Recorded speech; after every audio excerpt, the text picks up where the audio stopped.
Sonny's going to try to make an argument for a special someone. And then so then MVP of each team, and then sleeper like breakout candidates, and then finally who will win the division, and then record predictions from each of us. They're not going 16-0, Sonny. Knock it off. No, 17-0. That's where we're going. We're gonna be so good. We're adding a game. You're crazy, and you're gonna play like the college national champions or something, just as an exhibition. We want Bama. Yeah.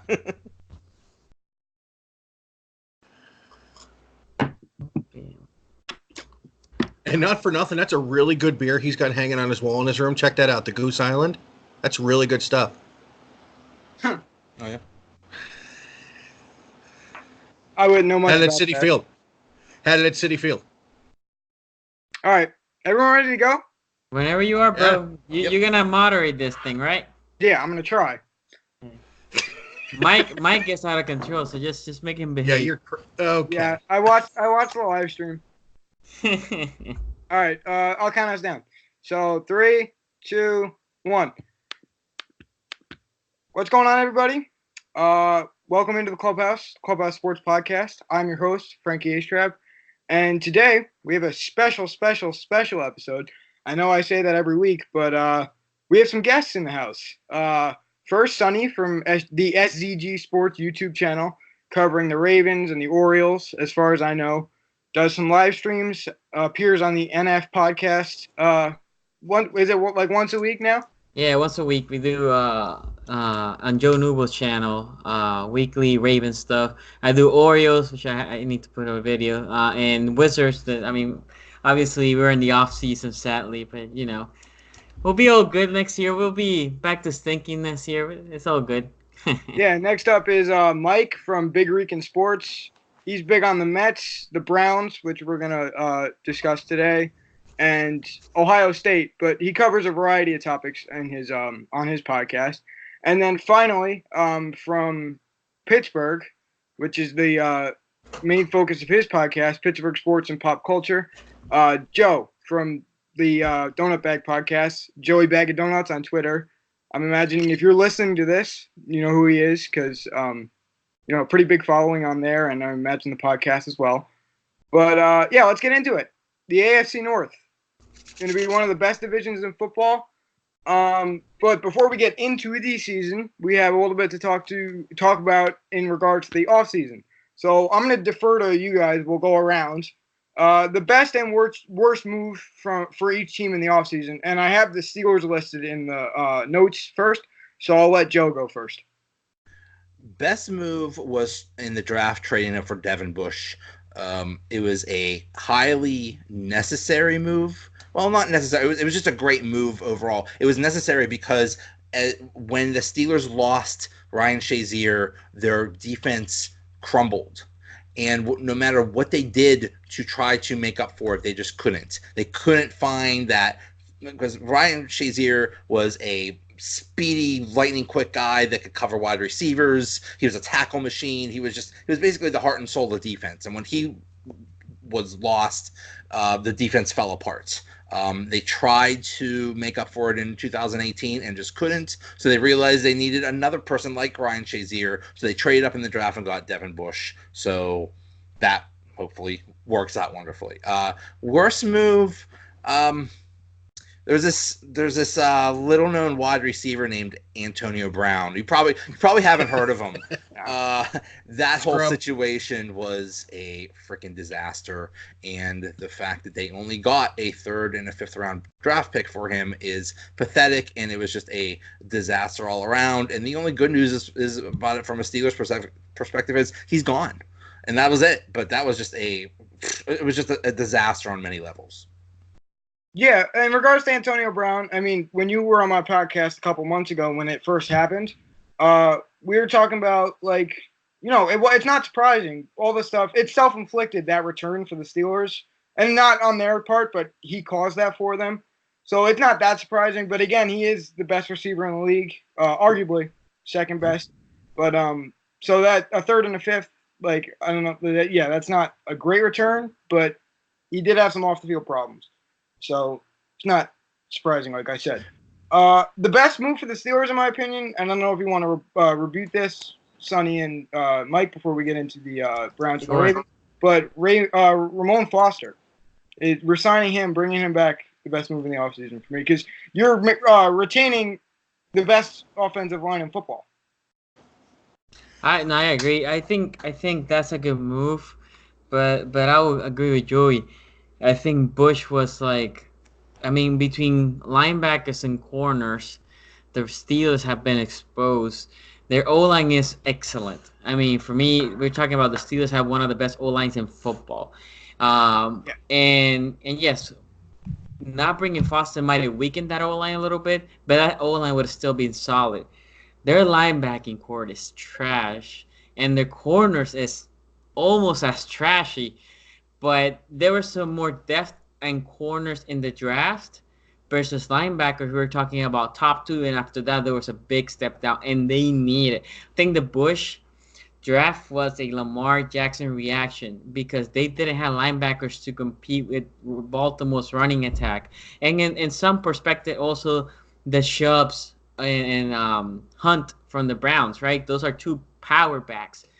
So they needed some linebackers, and Bush is powerful. He's fast. He doesn't have the biggest size, but he is a short tackler, and he's rangy. He can move from side to sideline. He can cover. So, yeah, Foster was a good move, but I think Bush was an excellent move. With the whole AB thing, I think they botched it from – and I'm okay with Tomlin. Obviously, I dislike him because he's a Steelers coach. But I think Tomlin hasn't – he had a lot of personality, which is my whole spiel with Mike, and Mike knows this with the Browns. Tomlin has never contained that locker room. AB should have been contained long time ago. They let him go for so long. Same thing with Bell. So this is just a product of the environment that they created for AB and Bell. It's been too loose. And they have this little diva personality, so Tomlin fed to that. And that's what led to this debacle. A 3rd and 5th was pathetic. They should have been maybe not as much as what the Browns got, the Giants got from Odell, because Odell's a little bit younger, but not that much far. 3rd and 5th was way undervalued, but they were desperate at that point, and the Raiders knew that. No, you're right. Yeah, no, it definitely. But with me, I'm going to agree with Frank and say the offensive line was the best move. Remind me, who's the Steelers' backup quarterback, Joe? Well, it's either Mason Rudolph or Josh Dobbs. So we're talking a massive drop-off for Ben Roethlisberger. Protecting Ben at this age in his career is more important. I don't want to say more important with the linebacker, because the joke is, being a Buckeye fan, you're replacing him with a guy from Michigan. It's an immediate downgrade to begin with. But keeping Foster and keeping that O-line in front of Ben intact was more important, especially with Connor really emerging last year as a threat out of the backfield when Bell decided to play prima donna and not play last year. Keeping Ben clean and keeping Ben healthy is how this team is going to make noise. The O-line was the way to go. I get why they went after Bush. They have had some issues with losing Shazier and then not being able to scheme for the rest of the talent in the division. You got to keep Ben healthy. We've seen what happens when quarterbacks get hurt, and we've seen when they're out for a long period of time. Ben's the key. Yeah, if Ben goes down, the whole season's over. You can make arguments for both sides, because offensive line and quarterback, most important positions on the field. But then, again, defensive secondary and linebackers, just as important in defending the pass. So, and it's a passing league, which we'll talk about with Lamar, I'd imagine. But whether it's negative or positive, I know it's coming. So, but moving on to the Browns in terms of offseason moves, I'll defer to you, Mike, because you are the Browns fan, the resident Browns fan. So, yeah, go ahead. This is going to hurt Frank, really. I want you guys to watch his face. Taking Odell at number 17 in the draft was the best move the Browns made. And actually, I'm going to piggyback off of that and say the worst move was the other one they made with the Giants. Trading Zeitler for Vernon, where, by the way, their D-line is going to be nasty. But now they've downgraded the O-line. And Sonny hammered me on this a couple weeks ago when we did our Behind Enemy Lines. They're not as bad off as they could be. They did pick up an undrafted free agent out of Eastern Michigan. Yeah, stop. Your turn is next. I'll get you. They did pick up an undrafted free agent out of Eastern Michigan. Kajon Armstrong. He had some injury issues his senior year, but at the same time, the year before, Eastern Michigan gave up the least amount of tackles for loss in the FBS. And on his side of the line, they give up even less than normal. So I'm going to have to say the two deals with the Giants are the two big things. Getting Odell to make Jarvis a 1A to Odell's 1 with Baker, who, guess what, has a lot better arm talent than the other young quarterbacks in that division. That was the biggest move. But I think downgrading the O-line by losing Zeitler could be just as impactful. No, yeah. What I had actually written down is retaining Freddie Kitchens. That bringing him back is the biggest move for me because he has that rapport with Baker. I mean, a top 4 wide receiver in this league. It's going to be great bringing him in. But how many more, wins are you going to get because of him? I don't think that many compared to. But having Baker grow and having his relationship with Kitchens is going to lead to more wins because I do think the quarterback position is just the most important position, which is obvious. If we're going coaching, remember they brought in Monken and they brought in Steve Wilkes to run the offense and the defense. You're talking about two guys who were either A, head coaches in this league, or B, on everybody's short list to be a head coach in this league to run the two different units. So, yeah, Freddie was important for Baker. Bringing in Odell and giving them another weapon just makes every other weapon they already had that much better. You cannot if you bracket Odell, you're going to leave somebody on one-on-one on Jarvis. Not many guys can cover him. If you leave the middle of the field open because you're covering on the outside, David Njoku's going to be an All-Pro. Right. And then you have Nick Chubb, who's got maybe some of the best breakout speed in the league. And oh, by the way, we get Kareem Hunt week 9. Right. Very good point. Sonny, you're shaking your head over there. You got anything to say about on this front? He don't like Freddie. So a couple things. Had you heard about this wide receiver Smith from Idaho State? Put 5,000 yards. He's on the Ravens. That's why we're gonna kill you guys this year. Idaho State. He played as good a defenses as half the teams in the Big 12. But you can keep going. No, this guy doesn't exist. That's exactly where your O-line is. From whatever school you said it was, it's inconsequential. You telling me undrafted dude from whatever school? Oh, our O-line's gonna be better because this undrafted dude from a school that 90% of the country hasn't heard. Oh, but he's gonna kill it. Don't worry, he's gonna solidify my O-line. Okay, so best move that you guys made was, I mean, you guys beefed that team. OBJ was the biggest. I mean, that's obvious. I would have said the same thing that you, losing Zeiler, weakened the O-line. Freddie Kitchen, making him a head coach. Freddie Kitchen has never been an OC until he was entering OC. And now you're putting a bunch of characters to a guy that was an OC for a cup of tea, has never been considered an OC. It's not like he's new to this league. On top of that, you already see his frustration with OBJ. When he said, they asked him, what is Odell missing? The whole offense. And then I'm assuming somebody say, yo, remember, this dude is a diva. Remember, we need to treat him with gloves. He's like, no, you people are blowing it up. I never say he was missing the offense. Dude, I mean, do we need to roll the tape? Are you just like Donald Trump here? I mean, what up, bro?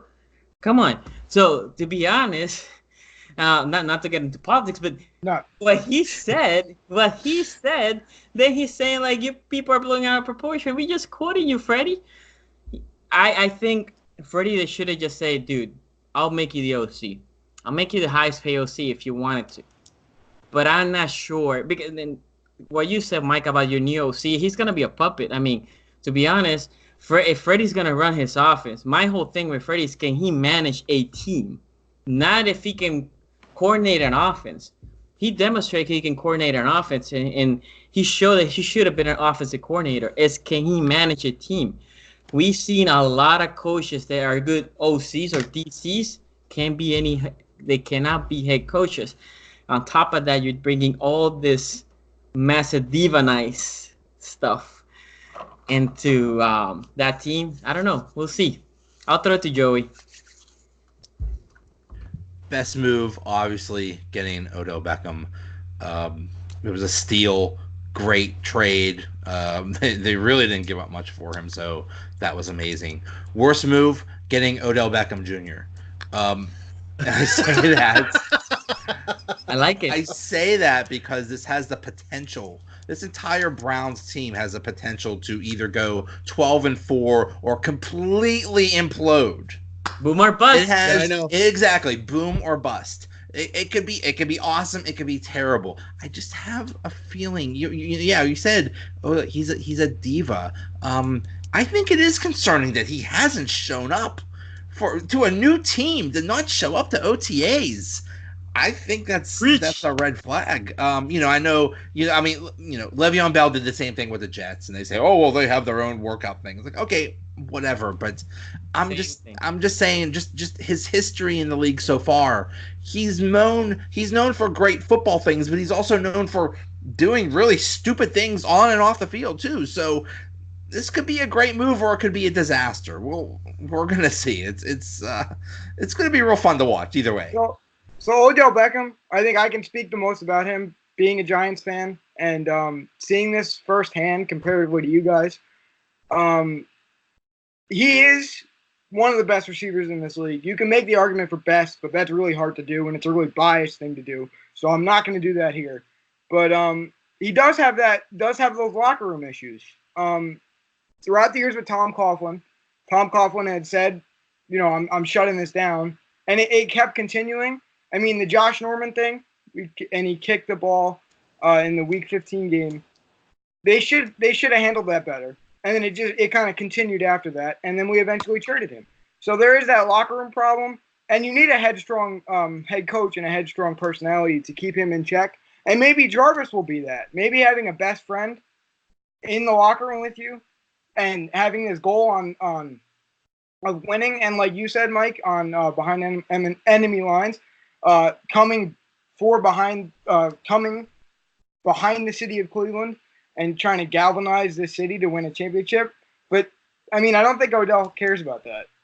Exactly. Odell care about Cleveland. He should have been spending more time in Cleveland currently. You know what Odell cares? About his looks. Literally, he's AB younger. AB care about what? His Hollywood status, my commercial status. Yes, when I'm in the field, I want to win.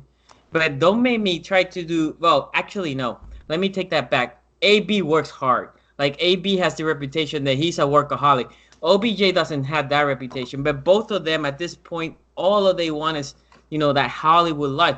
Nothing against them with that. But tell me, when you get OBJ frustrated, you get him, that you shut him down. Let's say Jarvis is balling because you're shutting down OBJ.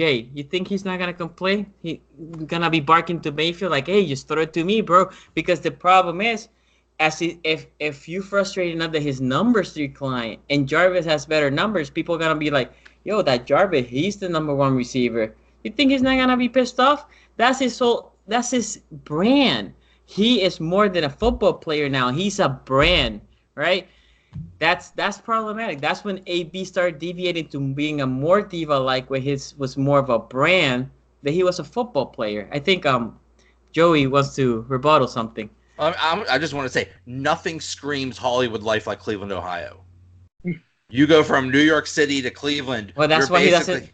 That's why he doesn't spend time there. Yeah, Sonny. One thing before we let you talk about the Ravens, I think you're not going to have that thing between him and Jarvis if he gets upset. It's because he's not getting more targets than he already is, because he is going to be the best receiver on that team. But you have AB and Juju, right? Juju is a more elite receiver than Jarvis Landry ever will be already. And so you don't really have those similarities between Jarvis and Odell and AB and Juju, if you get what I'm saying.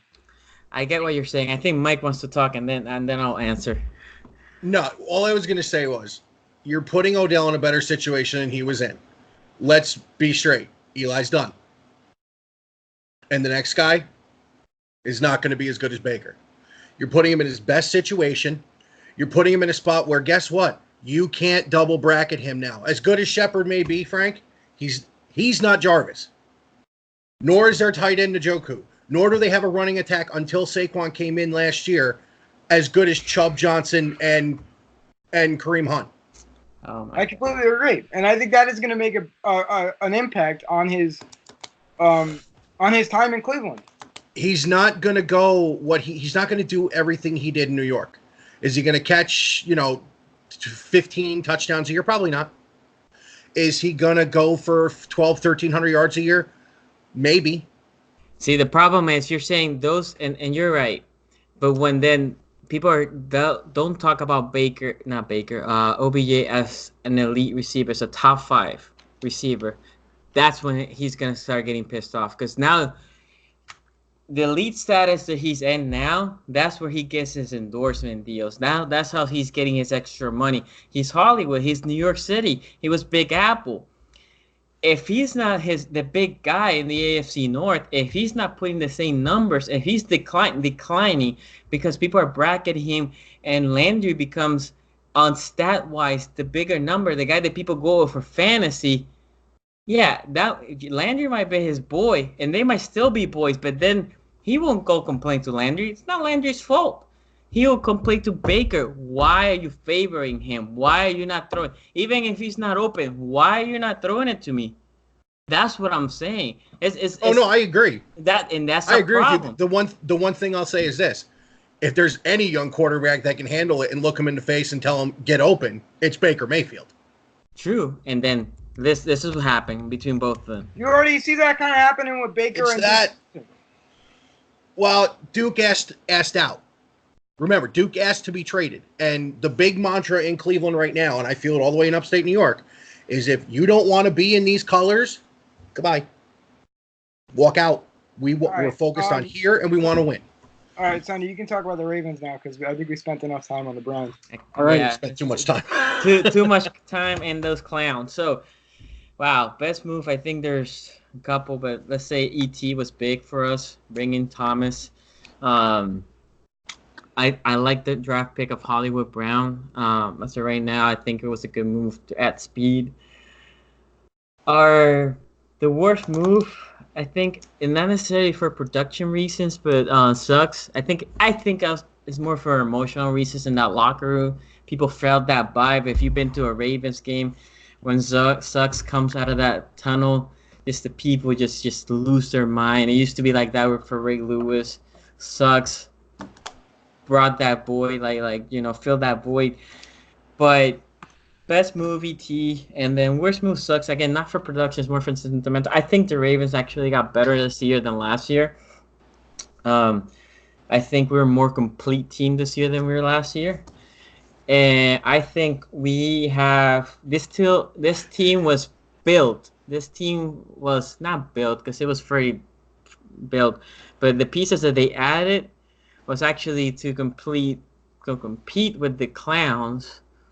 In my opinion, this team was gonna let people go with the hopes that AB was leaving the Steelers, right? And they were cut. In my opinion, they were cutting Jimmy Smith. They were gonna let Weddle go, and that was good because AB wasn't here. And then OBJ came to the division. They said, "Oh no!" Essentially, we have the Steelers now instead of Pittsburgh and Ohio, because I think they're very similar teams, with the Steelers being a better O-line.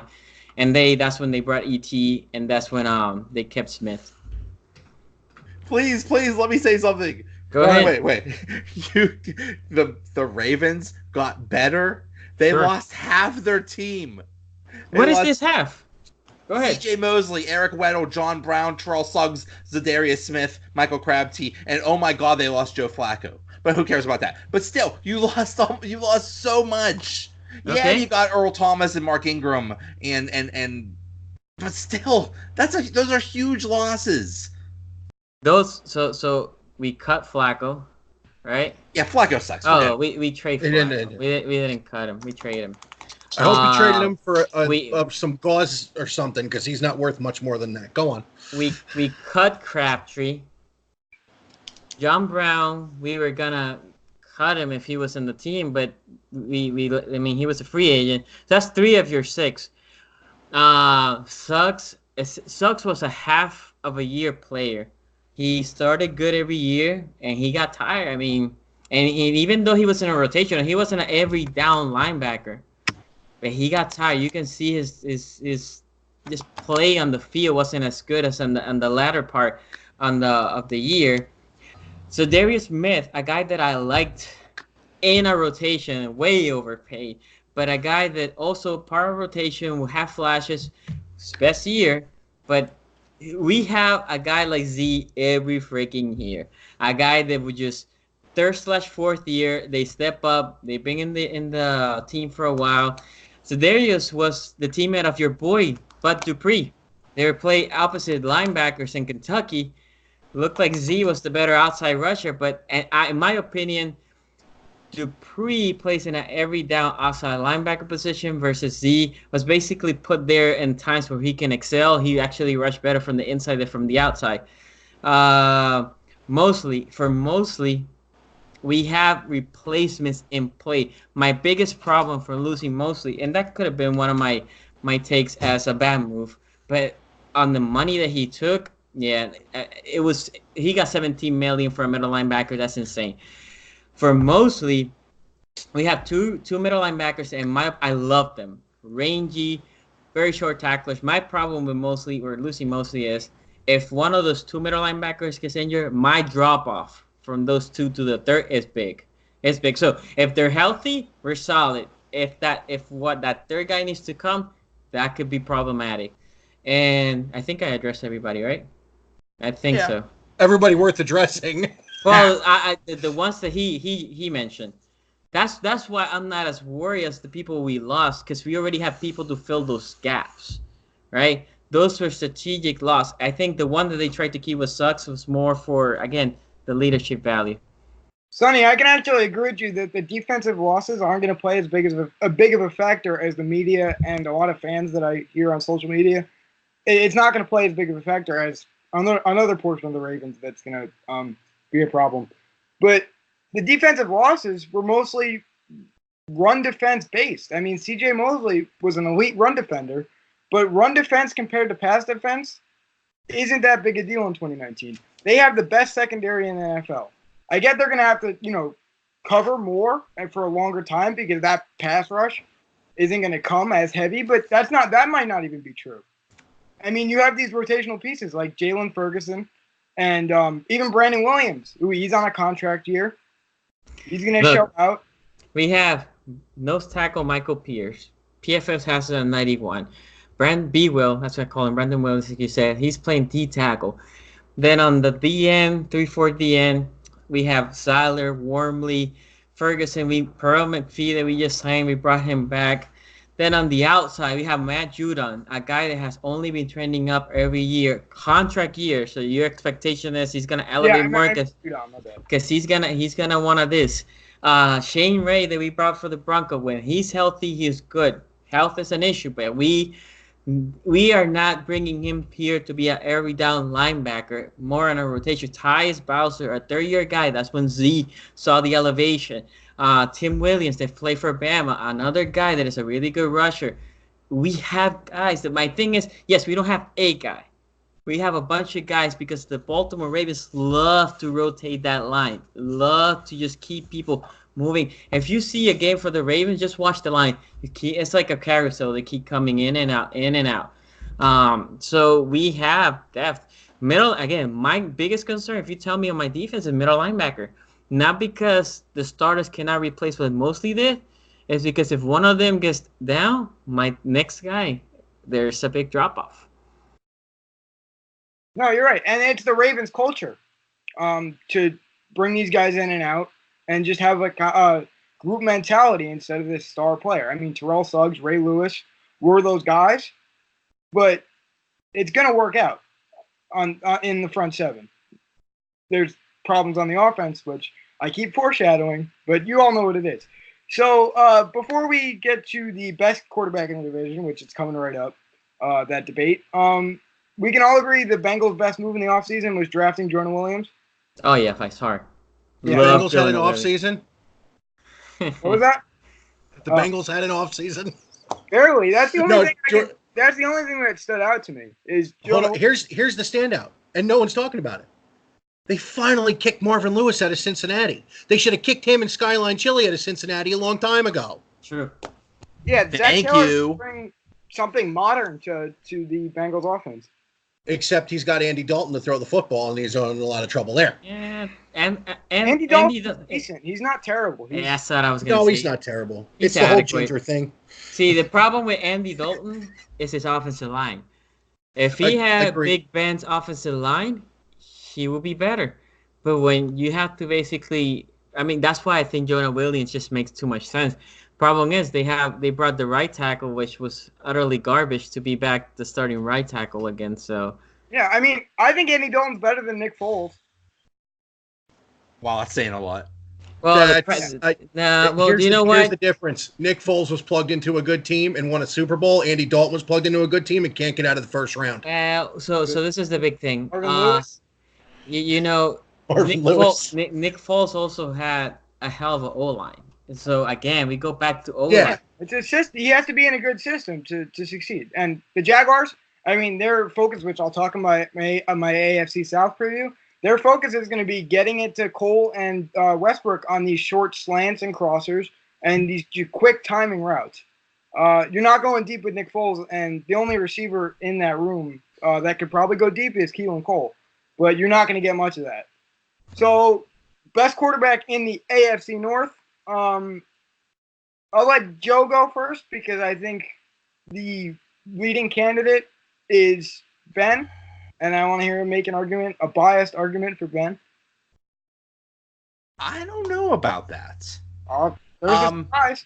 Okay, so you would think it would be Ben, but really yes, he had great numbers last year, and he had career high, and I think he had like the most yards of any quarterback or something like that, but he threw a lot of interceptions. He's almost turning into what Brett Favre was at the end of his career. Just throw it up. If it's interception, oh well. Just sometimes he just threw it like directly at the opposition. So he is old, and so yeah, I mean, the Steelers passed way too much last year, way too much.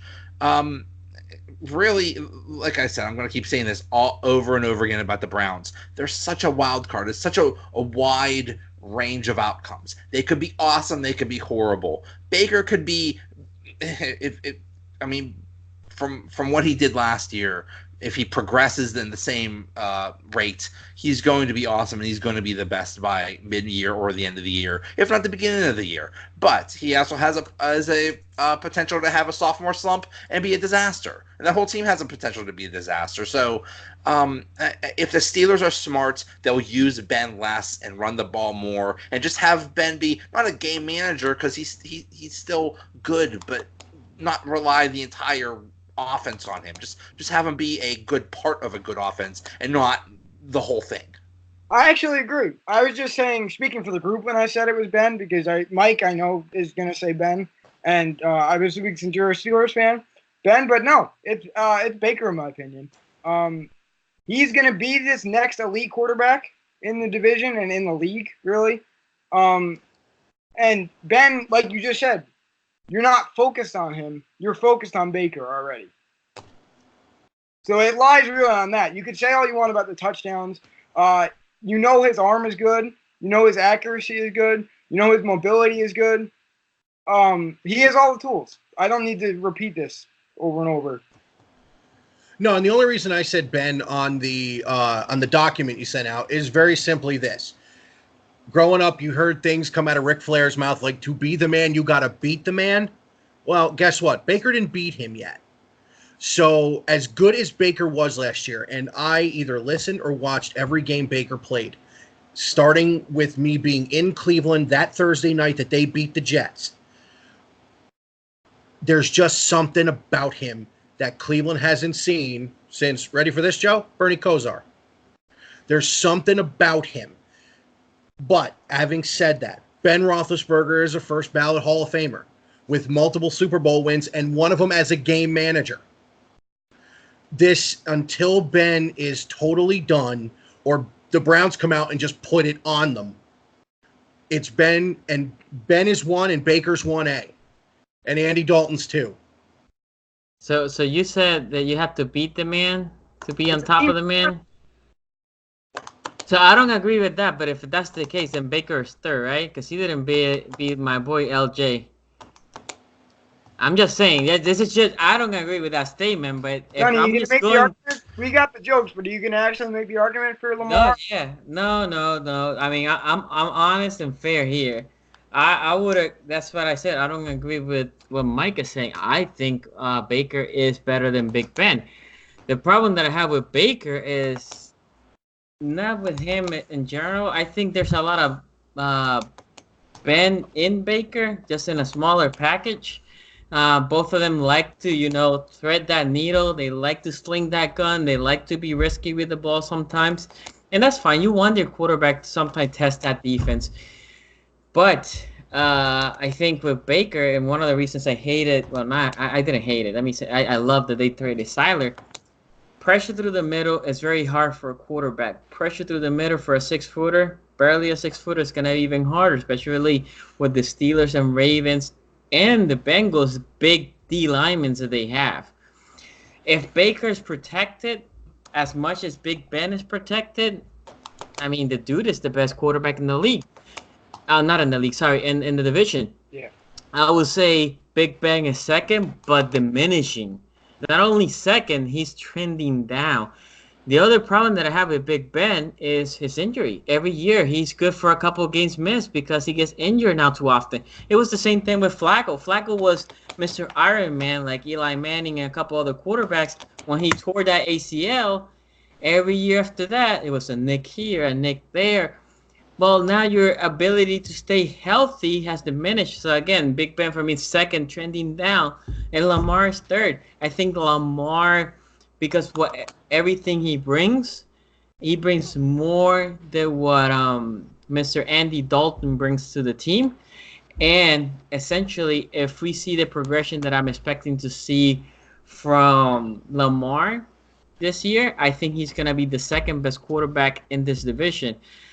Because I think the Steelers are still going to push. I agree with what Joey said. I think as the Steelers stop throwing the ball that much, it will be better for Big Ben. But Big Ben now is used to just throwing the ball. And at this point, all he wants to do is just throw the ball. It will be hard to break out of that mold. So that's why I think, and that's why he's going to keep getting hurt. And I think Lamar at the end of the year will be the second best quarterback in the division. Not the first. I think Baker, unless he gets that, I mean, it has to be a big wall that Baker hits for me to put Baker second. No, Sonny, and I want to speak to what you said about him throwing less. We're in a league today where airing the ball out, obviously that's what separates. Arm talent is what separates a Nick Foles and a Carson Wentz. But we're living in a league now, or the players are, where a Tom Brady, a Jared Goff are succeeding. A Mitchell Trubisky and a Matt Nagy system is succeeding with these short, methodical throws. Yeah, I agree. I agree with what Joey said. It would only benefit them. But we were all nodding until you were starting to say the stuff about LJ. So no, my point with LJ is, if you wanted me to say why I think LJ is gonna be ascending versus, my reason for Big Ben to descending is between age, lack of mobility, and injuries. He's just decreasing, right? And my reason with Lamar has been putting the work this offseason, something that I haven't seen from Flacco. Wow, I can't even remember the last time Flacco put this much work. Lamar, for me, if he can hit that open receiver consistently, which he couldn't last year, right? He couldn't last year. If he can hit that open receiver consistently, the AFC North is on notice. Here's my question. This is legit. God. This is legit. Go ahead. And I'm not being wise. I said when I started my podcast I was going to base it on numbers and fact. He was 57% at Louisville. Uh-huh.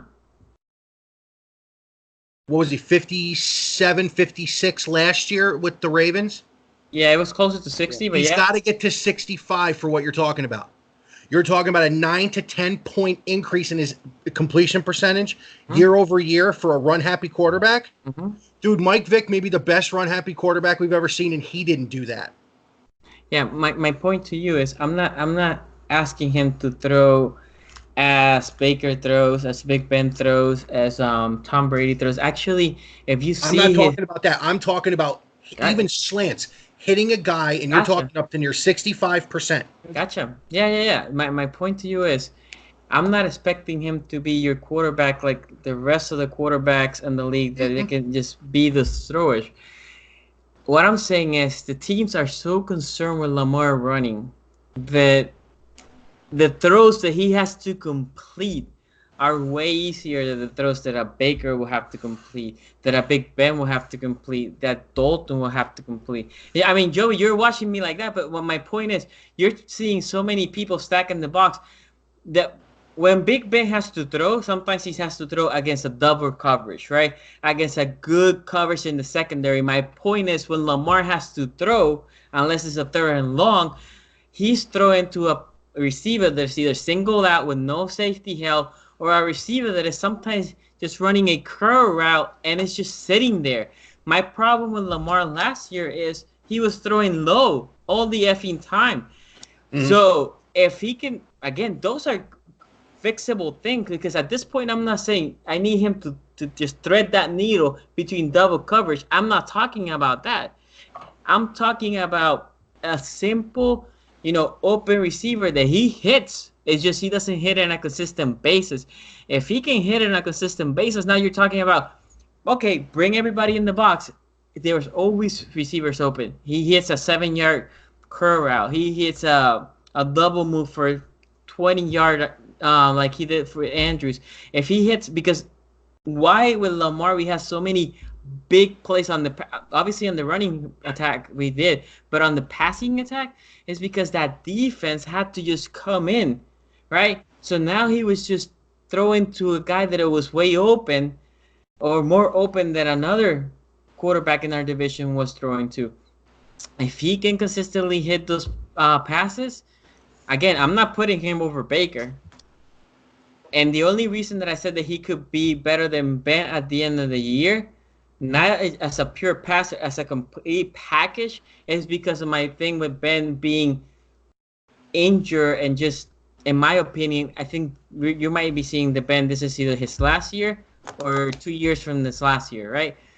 I think Lamar, with the whole speed, one of the reasons that he had all these speed is now you have players that, again, were just basically open. And if you have guys that are fast, now you're looking into the home run plays a lot with Lamar. Or you can just push back and let him run. You pick what you want with him, right? That's my point.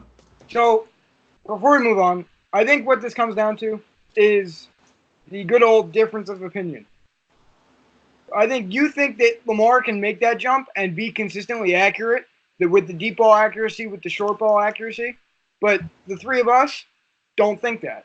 So my point, I never said deep throw, by the way.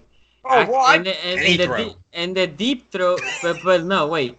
In the deep throw, he actually was more accurate than the intermediate throw. I watch every Baltimore game. It's in the intermediate throws. If he can hit it consistently, he was able to hit it. He can hit it consistently.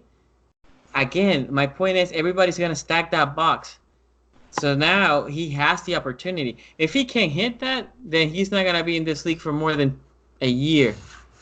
So that's my thing. No, you're right. What's he doing to be able to hold on to the ball? No, that's another thing that he has to work on. But those are what you're saying. The things you're saying is fixable.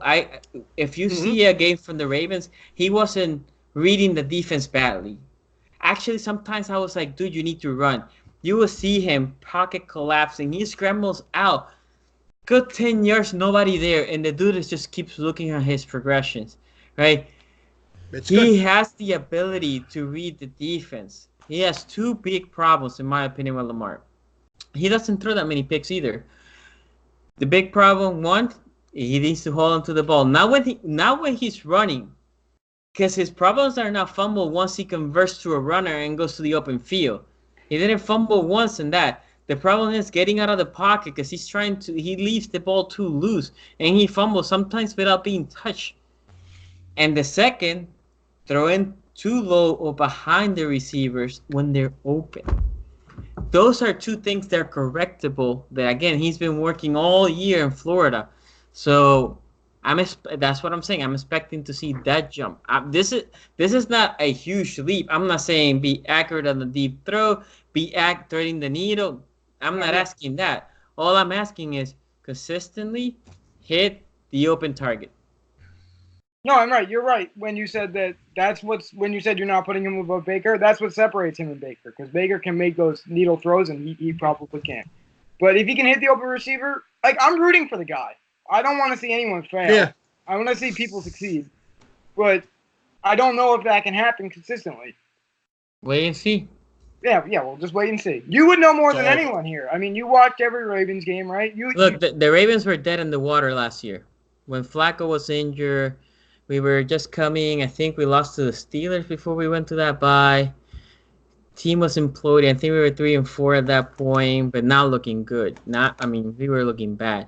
And then Lamar comes against the Bengals, and that was one of his worst games, to be honest. They barely threw. But then he started winning. And then you saw him, he threw more and more. He threw more and more. He threw more and more. And I'm not saying he threw 30 passes, but he was throwing more. And you can see his confidence, how he was throwing more of that deep ball. You can see he was hitting the tight end on the a slant and go. You can see that he was progressing as he was playing, right? And this team was winning because one of the things that Lamar does is he keeps that defense fresh, and the defense comes and balls even better than what they were doing, and he gets more opportunities, right? That's the thing. This team, the time of possession for this team was huge last year. It was huge. No, and I think that he's going to have to pass more because you saw in the Chargers game, this rushing attack that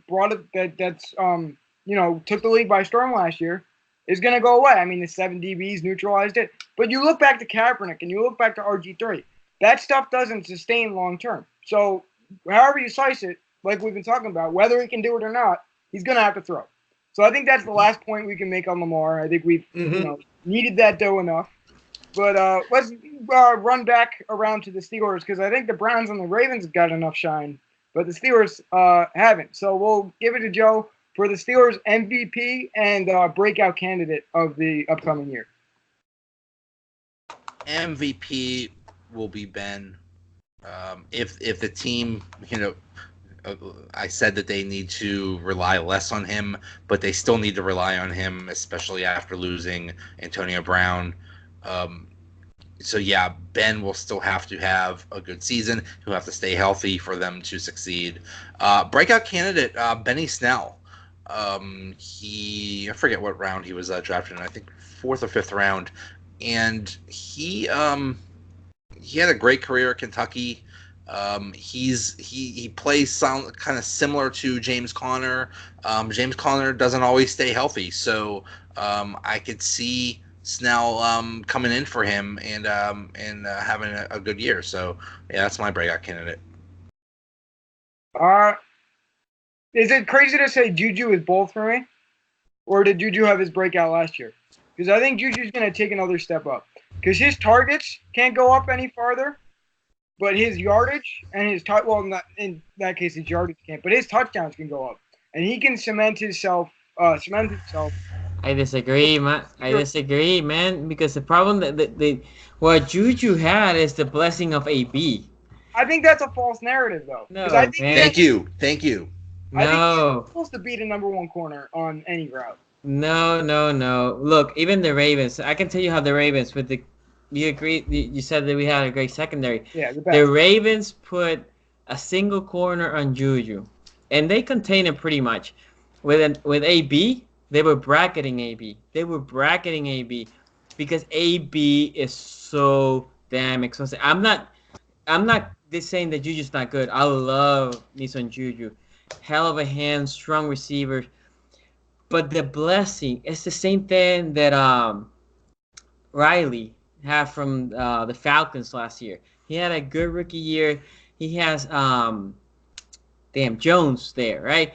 When you are the second guy, right, but you are really a 1B to the 1A. I'm not saying that Juju's cannot be a number 1, but when you're a 1B, very close to being a 1, but a second corner's covering you, you have the advantage most of the time, right? Now that AB's not there, he's gonna command the defense's respect, and because he's so good. But that's different. That is different. I'm not saying that he's gonna have a bad year. I'm just don't think he's gonna have a breakout year. I think last year was his breakout year, but I think he can go up even farther this year. Because like I said his targets aren't going to go up because you can't. The AB's targets, you can say that, are going to go to James Washington, Vance McDonald, and Dante Moncrief. But Juju, you're right about, say, the Ravens. He can beat Marlon Humphrey in single coverage. I have full confidence in that. But when you shade Earl Thomas back there, that's when you have a problem. So those are the teams I look at with good double coverages. I think Juju is gonna, again, I think he's still gonna put some numbers, but I don't even think he's gonna put the numbers that he put that last year.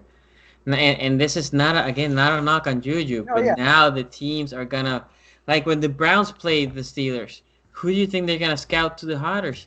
They're gonna say we need to contain Juju Smith-Schuster. He's a shame mover. He's a hell of a shame mover. Yeah. On third down, who do you think they're gonna be watching harder? So either Ben is going to try to throw to double coverage, but he does, and sometimes it's not a good idea, or he will have to go through another guy. So I think, it's, again, not a knock on Juju. Love Juju Smith-Schuster, but teams are going to look at him more often now because AB's not there to take a lot of the defense away. No, yeah, you're Juju, right. That's the big concern with him. All right. Juju's going to feel like what it felt like when a guy left in the AFC East years ago and you went from being covered by Antonio Cromartie to being put on Revis Island. Because now you're going to get everybody's number 1 shot. So, the opening game last year, Browns-Steelers. Denzel was playing one side of the field. Most of the time was on AB. He had 2 picks. Juju had a great game against whoever was playing the other side. Exactly. Whoever the Browns have on the other side. Exactly. Well, now it's Greedy. But it's a different thing. Do I think Juju's going to have a great year? Absolutely. I think Juju can be elite in this league. No questions asked. And I'm a Browns fan. I think Juju is a phenomenal receiver. But he's going to take a small step back just because of the caliber it's going to be standing across the line from him.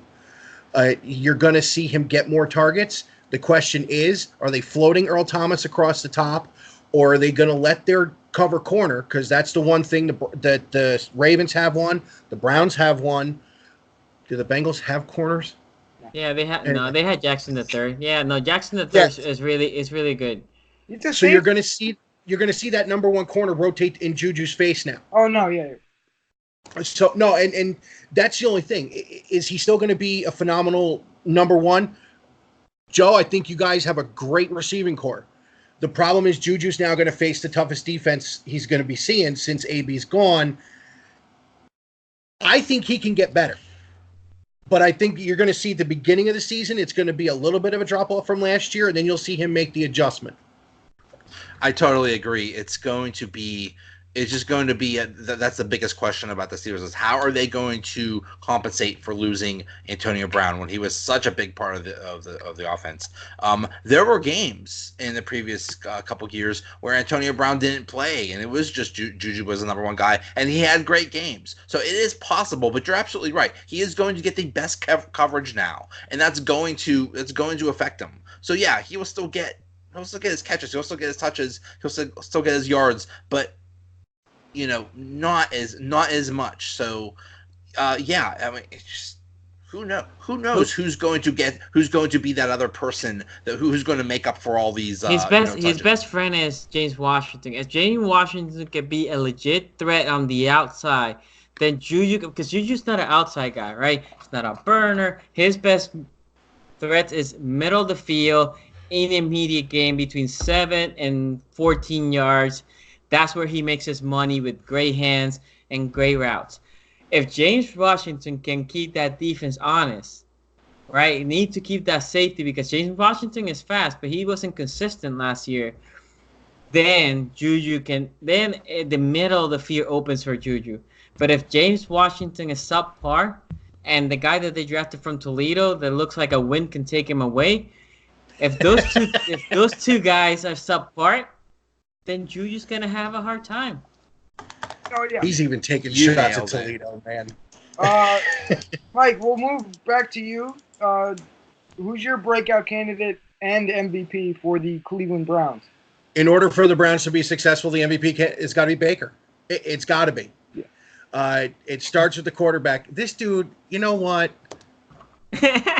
You're lucky our families are from the same island. That's all I'm going to say. Hey. No, but in all seriousness, Baker's got to be the MVP. The breakout, I actually have two guys.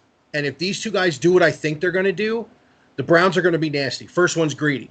If Greedy can add a Pro Bowl style play on the opposite side of Denzel Ward, then you have two really good corners. The problem with the Browns is going to be at the safety position. The other one, I want to see how Nick Chubb handles the whole season.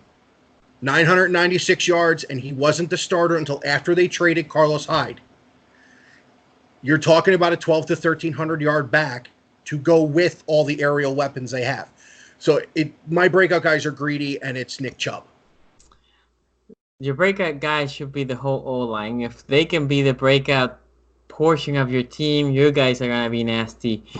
Greedy, no tackle Williams, you can't count on him that much. And because he doesn't tackle well, and his cover skills are okay, not great. On the safety, then you need to depend on your safeties, and your safeties are average. So there's a problem on that side. I love Ward. I told you this before. I think Ward is I wouldn't put him as the best corner in the division, but second best corner in the division. Really nasty, really good, really polished. His height hurts him a little bit, but he's a ball hawk. He's a playmaker. I mean, there's a moment that like AJ Green. If AJ Green is healthy and Andy Dalton can put that ball high, your boy Ward can do whatever the hell he wants. If he's single out with AJ Green, if that ball is placed where it needs to be placed, it's not that he's gonna be bad in coverage. It's just but that's any corner with a quarterback and a wide receiver and the ball placed where it's supposed to be. No. But this again, I'm a different breed though. That's what I'm saying. I'm not. I didn't say a receiver that is 6 foot. I'm saying a guy that is tall. This is no knock on Ward. I'm not trying to take shades at Ward. I think he's excellent. No, I know. I think it's just if you put a receiver that's really good and tall, and Andy Dalton can throw it where he needs to put it, and a place that Ward can get to it, ain't like against Hollywood. Doesn't matter where Lamar puts it. Ward can cover any position where Lamar puts that ball against Hollywood. Same statue guys, right? Mm-hmm. Against I don't even against Juju. I think the same thing. If Ben puts it where he needs to put it, I think Juju can catch that ball over Ward. Again, this is not saying because Ward is out of position. It's just physics. I mean, there's only so much you can jump and again, the guy's a hell of an athlete. I mean, he has long arms. He does have long arms, but you know who also has long arms? AJ Green and Juju. And who has good hands? AJ Green and Juju. That's what I'm saying. Well, you're right. But I think if the Browns O-line can have a breakout year, doesn't matter if Greedy no tackle Williams doesn't play good. That team is gonna be nasty. Joe, you want to say anything or? No. All right, cool. I totally played that. I'm sorry. It's all right, Joe. It's all good. Sonny, you can just continue with your stuff for the Ravens. MVP, I think, is going to be... I actually think... I have a couple guys, to be honest. I can't decide between E.T. One of our biggest thing, even though we were like the number one defense in the league, turnovers for us was... I think we were 31st or 30th. Because our corners are excellent playing man coverage, but when you play man coverage, you don't get turnovers. Weddle wasn't ranging enough to get there. That's where I think ET will come up. The other guy is Judon. Money year. Yeah. Okay. Money year. Yeah. I think he can be the MVP. I think he can put double-digit sacks. I think he's gonna be beasting. Breakout year, Lamar. This is his year. I mean, it's the second year, but he needs to have that step up. He had a good year for 7 games. Can he have it for 16? Can he have a breakout year? I don't think he needs to be the MVP, but I think he needs to have a breakout year. I think he needs to throw 2,700 yards, 2,800 yards. He's gonna rushing yards. I think he's gonna be between 800 and 1,000 yards. He needs to keep those interceptions low. He needs to clean the fumbles. Again, the fumbles are not even when he's running. It's more when he's scrambling. So if he can do that, he can be the breakout year. MVP, I think it's going to be Judon, E.T., or Humphreys. Because, man, yeah. Humphreys ready to eat, man. Humphreys is a guy that not many quarterbacks throw to him. He doesn't have the picks, and I'm not expecting him to have a lot of picks. Again, he plays a lot of man coverage. And in man coverage, it's hard to have a pick. But now that he has E.T. also there rumbling, this defense is going to be nasty. So I think the MVP will be on the defensive side, and the breakout guy has to be, in my opinion, Lamar.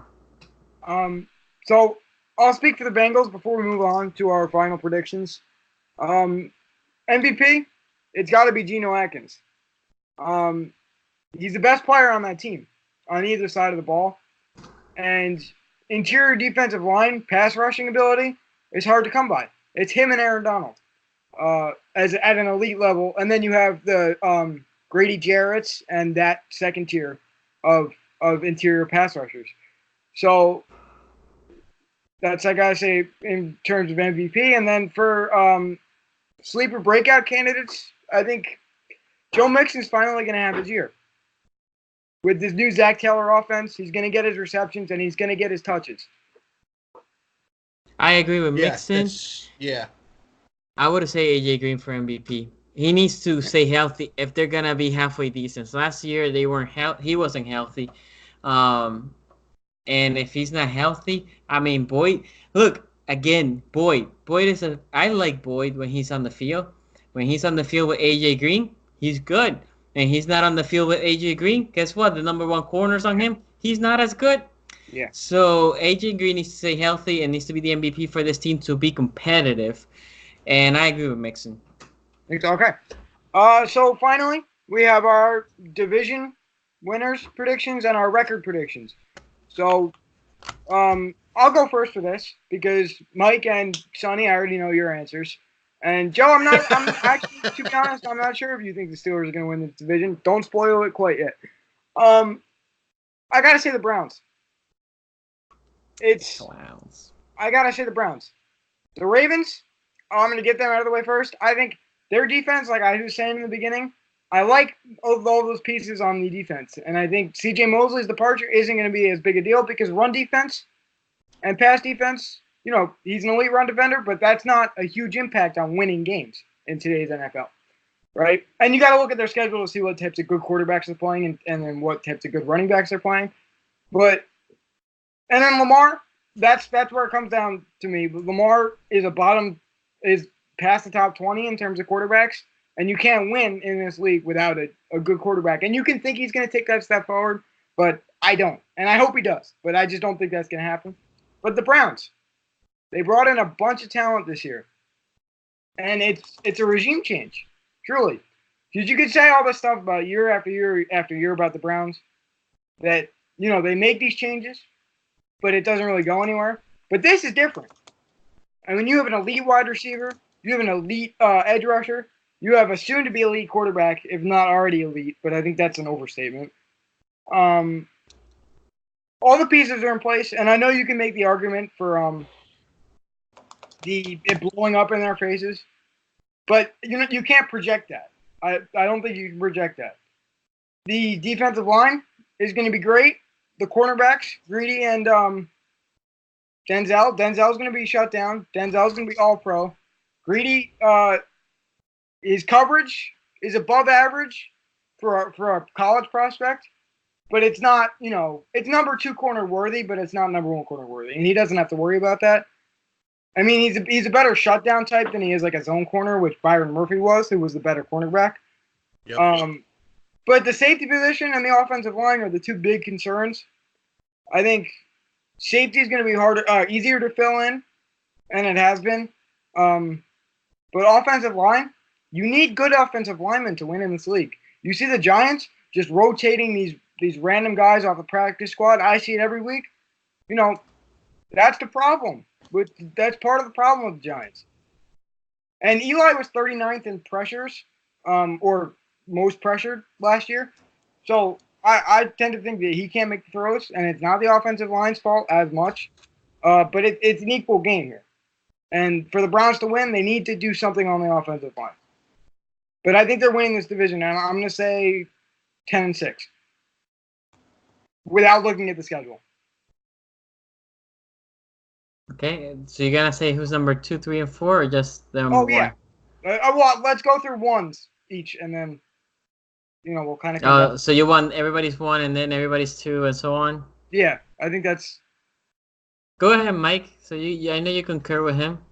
I do, for a lot of the same reasons, but he brought up the glaring issues as well. The thing about the Browns is this: as good as the defense in Pittsburgh has always been for decades upon decades, and as good as Baltimore is, I think there's just too many chips on the field when it comes to the Browns now. You bring in, never mind Hunt after week 9, never mind Chubb. They brought in Demetrius Harris, who was Patrick Mahomes' favorite red zone target in a year when he threw 50 touchdowns. You're talking about Njoku. You're talking about Jarvis. You're talking about Odell. You're talking about Callaway. You're talking about Higgins playing wide receiver. And then you get to the backs. It's a very, very talented offensive football team, and I'll go one step further. I think Demarius Randall has a breakout year. You didn't list him. What happened with him when it was the breakout year? Because Greedy's going to have to shut down better quality with what's in the division. Listen, Denzel's going to face up on Hollywood. You made the point about the second guy in Pittsburgh's got to be testing people deep in order for Juju to break out. Greedy's going to have a more important role, but I think Demarius Randall will take a step forward and ease some of the concern at the safety position. Not all of them, but definitely some of them. But I got the Browns also at 10-6, winning the AFC North, and God willing, hosting a playoff game, because that would be cool.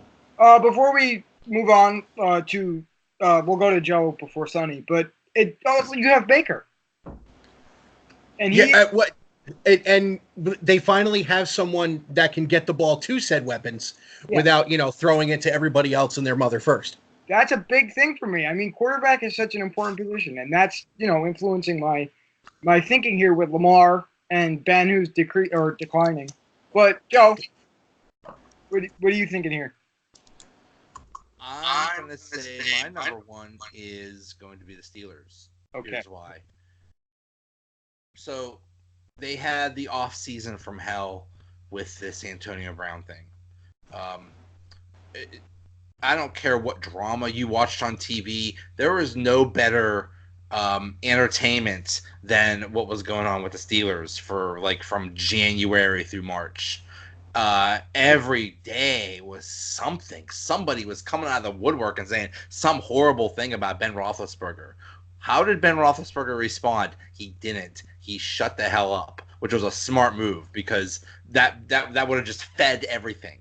But he heard that stuff. He heard all the hate and all the horrible things that people were saying, like Antonio Brown and Le'Veon Bell and all this. And he remembers that. He is going to be super motivated. The entire team is going to be super motivated because they've heard all this stuff about the Steelers are a joke, the Steelers are a circus, the Steelers will be nothing without Antonio Brown. They heard all this and they remember it. And they're going to be super motivated to prove that they don't need Antonio Brown to succeed. So that's why I say, just on motivation alone, that's why they're going to win a division.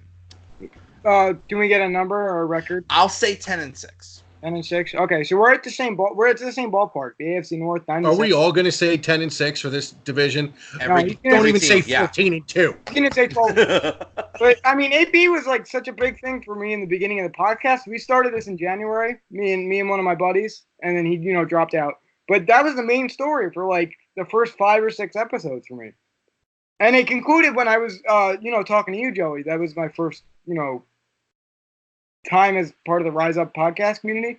But it continued till there, and then I kind of dropped it because it kind of faded out, and it finally happened. But, Sonny, talk up your Ravens.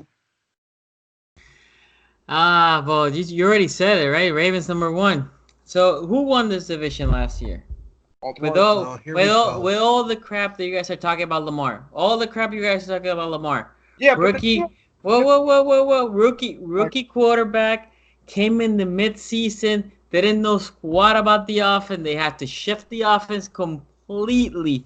The receivers weren't used to this offense. The O-line wasn't used to the offense.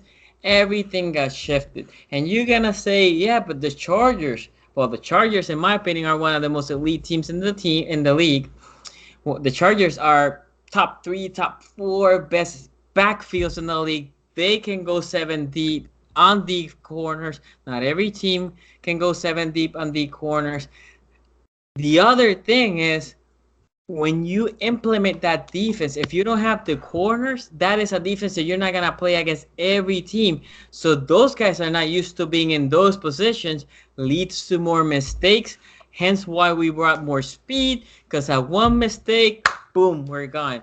So I think that the Ravens have the defense to stop the division. I think the Browns claim, and this is something that me and Mike bicker a little bit the other time, oh, we have all these weapons, yada, yada, yada. And my answer was, and Joey can attest to this, the Browns are what the Steelers were when AB was there, when Juju was there, and with their tight ends. The difference is the O-line from the Steelers was elite, and the Browns O-line is subpar. We contain the Steelers. We are used to this. I'm not saying we beat them all the time, but we are used to this division. If anybody, the Steelers are, well, no, because the Steelers defense saw that team every week on defense when they were practicing. This division is used to seeing a hell of a receiver on the outside and a hell of a receiver on the slot. And you guys the Browns are presenting that again when the Steelers don't have it now, right? So, again, that's why I thought the Ravens were going to cut Jimmy Smith, and then they let Eric Guerrero, and they were going to basically bring a lesser defense. And then when they saw OBJ getting to the division, they said, no, we have to keep basically the same defense.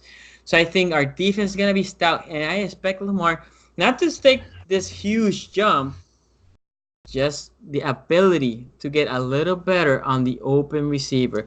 Our running attack is going to be really good again. Our running backs are really, really good between Hill, fast guy that can receive, Ingram, a power back that also can receive, and Gus Edwards that didn't have any carry for a loss last year. And Lamar.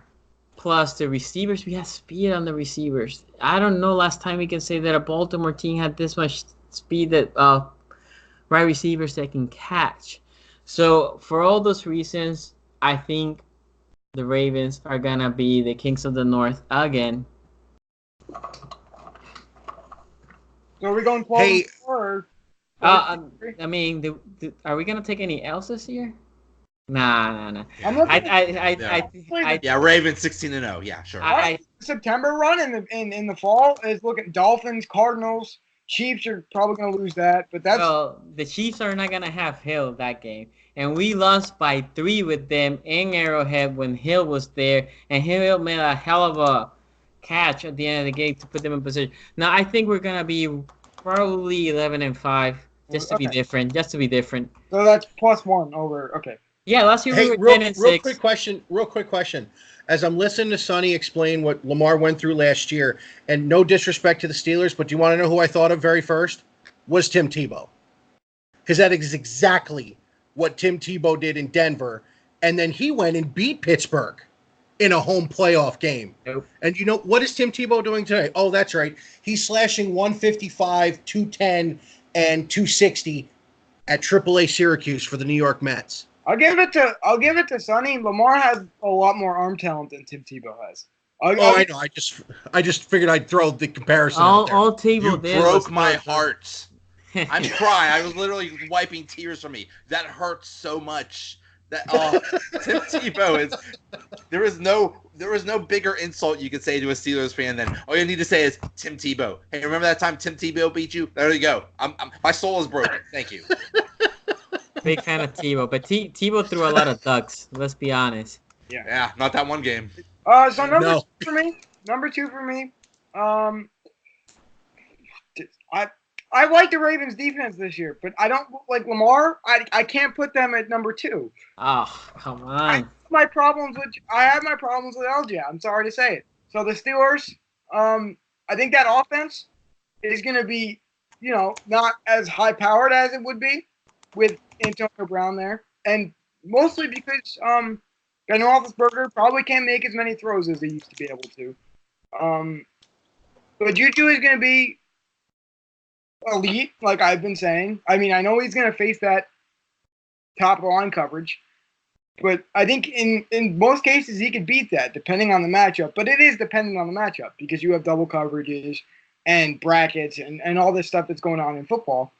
There's not much to talk about with the defense. I mean, you have Cam Hayward, you have Devin Bush. They'll make singular impacts, but the defensive unit as a whole doesn't have much going on to say they're going to make they're not going to be a plus for the Steelers, but what is going to be a plus is that offensive line. It's a top unit in the league. David DeCastro, Ramon Foster, Villanueva. You know the guys. You know what I'm talking about. That's one of the most important positions in football, and they have a good one. Yeah, that offensive line, like Sonny has said time and time again, and as Joe has nodded, saying he agrees with him, Pittsburgh's offensive line is definitely top 2-3 in the league. Mm-hmm. I actually went different. I have the Ravens and the Browns with the same record. I have them both at 10-6. I said this to Sonny when we did our behind enemy lines. The difference I think is going to be, I think the Browns are going to squeak out one more win in the AFC and have the in-conference tiebreaker because they're going to end up where the Ravens are going to win on their home field. The Browns are going to win in Cleveland. The AFC North is always the same thing. Home field advantage and try and sneak one on the road. I don't know outside of maybe finding a way to win, unfortunately, in Pittsburgh for Joe.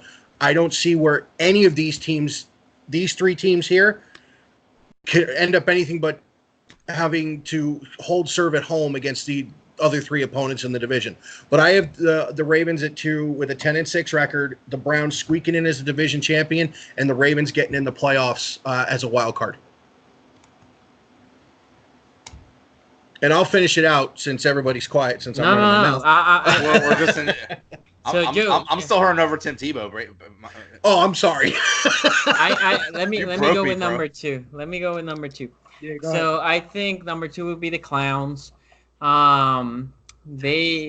I think they're not gonna completely implode. I think they're better than last year. I probably have them between 9-7 and 10-6, so similar.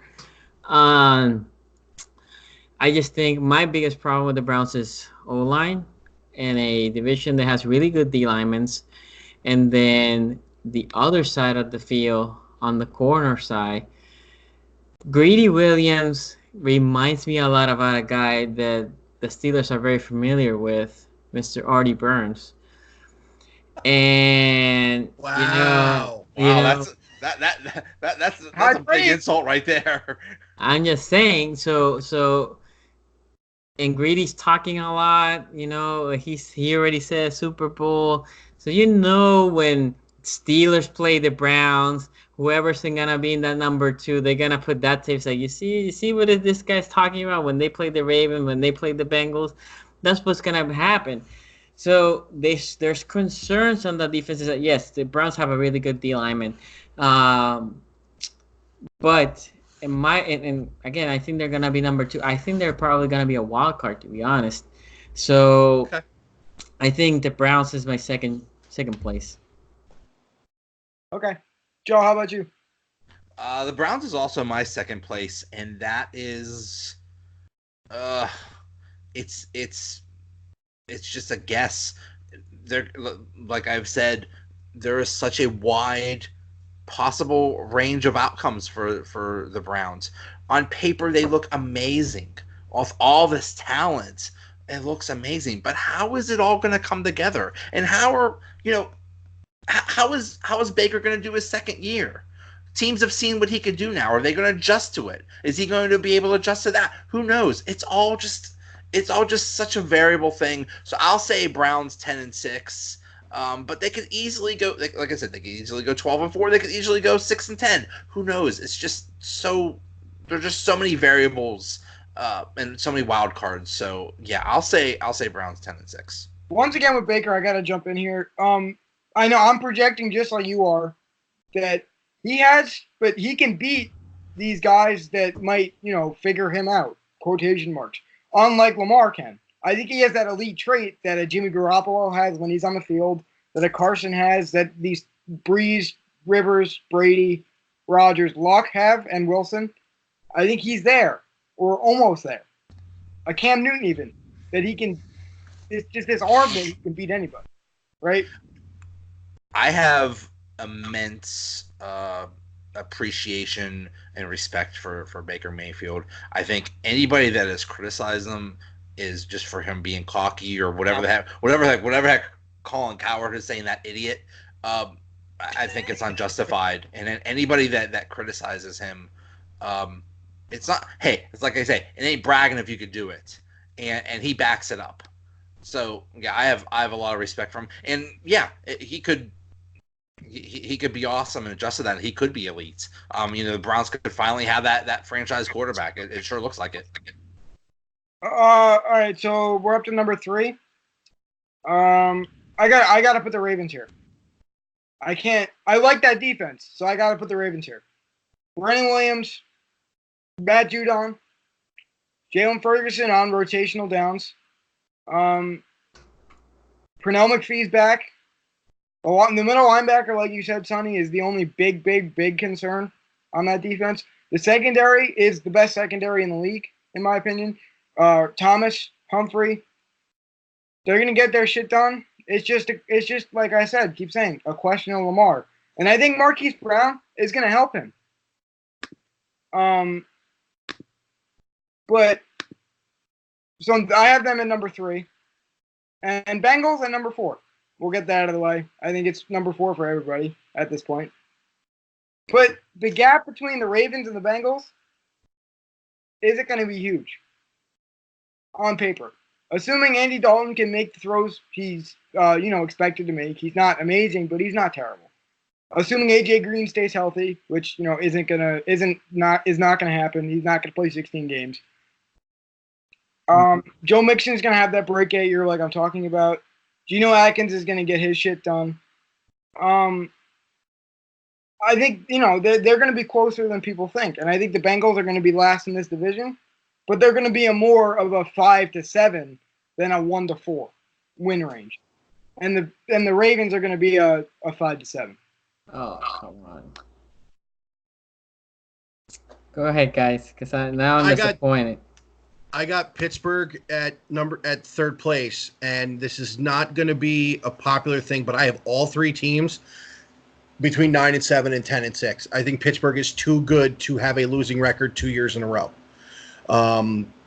Outside of the tie on the first week of the season against the Browns, they didn't play terrible. They didn't play great, but they didn't play terrible. But what Frank's saying about the motivation is going to be huge, especially for a team that now, according to everything that the guys are saying now, are all behind Ben, and everybody knows Ben's clock is winding down.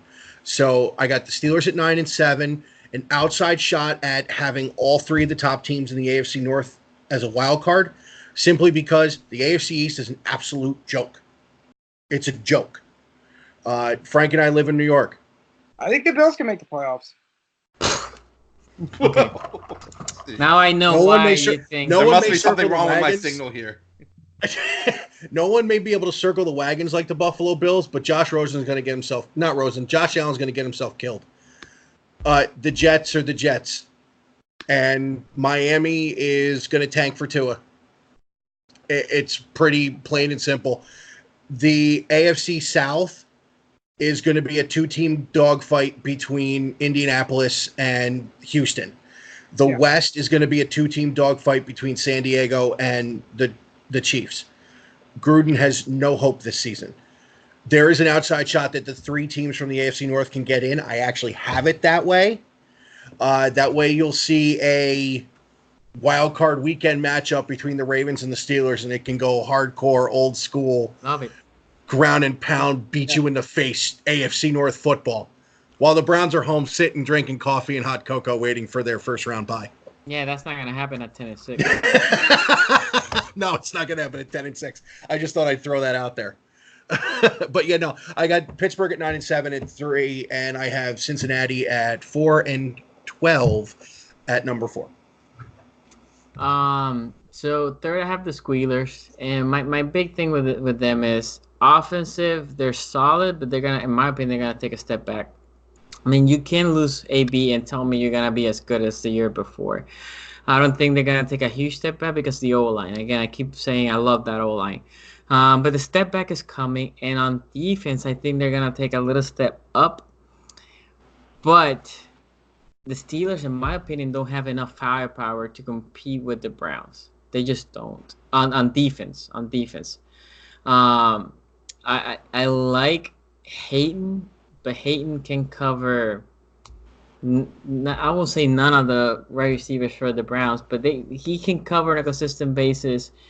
The guy from Florida, his name is escaping me. Well, whoever, but he can cover OBJ, and not consistently. He cannot cover Juice. And then number 2, Burns, or if it is the guy from Michigan State that they just drafted, I don't think they're ready to cover those receivers on that level. I think the Steelers, unfortunately, are going to take a step back from last year. Not by a lot. I have them at 8-8. So it's not like it's a huge step back. But losing AB and that defense, although I love Bush, they needed more than Bush. They needed a better corner to help those corners. So I have them 8-8. Okay, that's fair. All that's fair. And we all have my turn. Yeah, go ahead. My third team is the Ravens, and I've actually changed my mind since I've been hearing you guys talk. You're all big on Lamar, but I think they've haven't figured it out. The Chargers had him figured out last year when they saw him twice, or they figured out the offense, or at least limited it. Teams have seen what they could do, with this running attack, and I respect them for doing it so well last year, but I think they're going to figure that out. And then the question is LJ going to be able to pass enough to make up for that? My answer is no. So I think that's going to derail the entire Raven season. So I'm saying 7-9, and then Bengals. I believe Bengals are also tanking for Tua. So I'm going to say Bengals 4-12. Let me ask you something, Joey. You think the Steelers have the corners that the Chargers have to do what they did to Lamar? I don't know if the Steelers do, but other teams do. Well, but who? Tell me who. Tell me, because it's easy to say, oh yeah, the Chargers figure it out, right? It's like I can say the Ravens figure out Patrick Mahomes, for example, or some good quarterback, but not everybody has the corners or that secondary that the Ravens had. So who has that many secondary players that can be fast and compete and be short tacklers and all that? I mean, not many teams. That's my point. When people say, yeah, the Chargers figure out. Yeah, so the Chargers play us twice in 3 weeks. So not only they play us quick, the last week they basically had sole position of that 6th seed. It was a Jesus moment to come up to the 5th seed. Jesus moment. Yeah, they needed a miracle to go to the 5th seed, right? So they were 6th seed locked. They can concentrate and watch that game film from the week before to see the weaknesses of Lamar. Plus, not only they had a good D lineman, they had the secondary. So my point is, yes, they figured it out. They figured the Ravens out. When you have a team that you play twice in 3 weeks, which the Browns and the Steelers do this year, and you have the talent when not a lot of teams had that talent to do what the Chargers did. Yeah, I mean, they had that advantage, but I don't think the Steelers or the Browns have that many people in the secondary. You know who I like to stop Lamar? Peppers. I think that would have been a guy that would have been very helpful to stop Lamar. Another guy that I love, now this is still in the division, is Bush. I think Bush can be a problem for the Ravens because Bush can close that gap quick. Bush attacks, and Bush is a short tackler. But again, that many secondary players to stack that box, not a lot of teams had that. And yeah, Bush got hurt trying to chase down speed burners against Ohio State last year. He's a sure tackler. He can close sideline to sideline, but if you get in a foot race with him, you're going to burn him every time. Oh, I'm just saying, I like what he possesses. You still have to be more than one-dimensional. So, Agreed. Sonny, what I'll give you is that you're right about the Chargers and how they're a step above everybody else. And I think that it takes talent to beat a talent like Lamar. You have to contain him with more elite talent because he is an elite runner for a quarterback. He has elite mobility. But a team that could do that is like the Redskins. I'll give you a team, but they're not going to be playing the Ravens. So that's that. My point is, in our division, we don't have that. And then, for example, we play this year. We don't play the Chargers, right? We don't play them, thank God. I mean, not that I'm scared. Not that I'm very scared. I actually would love to see them again because I, as much as I hated Big Ben, oh my God, I went to that playoff game and I learned how to hate Phillip Rivers. We had Judon sack him. Judon hurt his shoulder, was there, and Rivers, because I was there in the playoff game. Rivers came and started whining because he was whining all game to the ref. And then when he saw Judon down, he started whining and complaining to Judon. Judon held his shoulder, put it back, and started walking to him. Phillip Rivers did an about face and started running to his side. I'm like, that little bit. Well, wait. This is a family one. Let me control myself. But no, you're good. You're good. But we have the Chiefs early in the year. Again, I don't think they're gonna have help. And that secondary is not as good. Plus, they're weaker in the D linemen. I don't see this year who has that secondary like them. I think the Patriots just scheme us because the Patriots are really good schemers. I think that the Texans don't have that. The Rams, they have a good D line, but again, Weddle knows our tricks, so maybe Weddle can same thing with CJ, but that team, the Jets, are not that good. I don't know. I don't see a defense this year that has the talent that the Chargers had last year. I think that was the best defense we faced all year last year. Okay. No, that's all fair. I think we said all we needed to say today, right? Guys, we got everything in. From Lamar Jackson's inabilities to his abilities to who's going to win this division. It was a lot of fun. You can check. Or you want to plug your Twitter stuff, guys, before we bounce? Sure. So for me, you can follow me on Twitter at SCG Sport, Instagram at SCG Sports, and on YouTube, SCG Sports. I give you the truth. You know, when everybody has to hype about the Browns, I tell you how we're going to bring them down, bring them back to earth.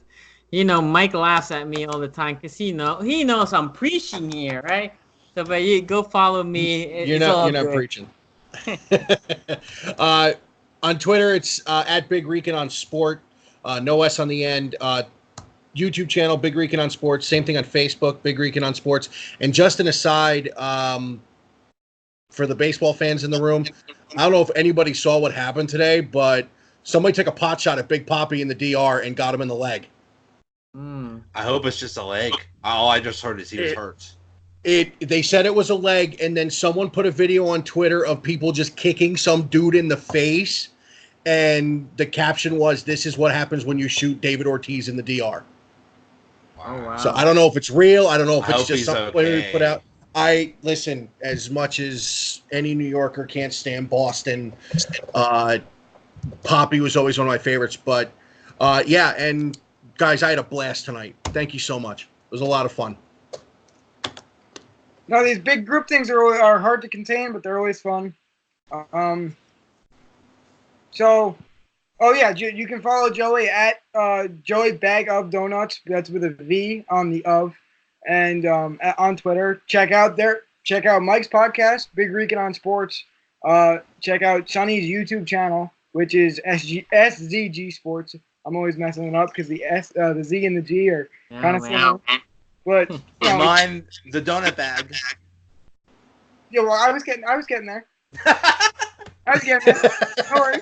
I was sure. No, I was gonna give Sonny some praise because he definitely showed out tonight. I think he had the strongest performance out of all of us, tirelessly defending Lamar Jackson. He has to get a law degree to actually defend Lamar Jackson. Yeah, really. Hey, you'll see. There's no defending. Let him play. I'll show you guys. Thanks for having us, guys. Thanks for having me. It was a blast. This has been great. Yeah. All right. See you in the next one. Bye. See you guys. Take care, guys.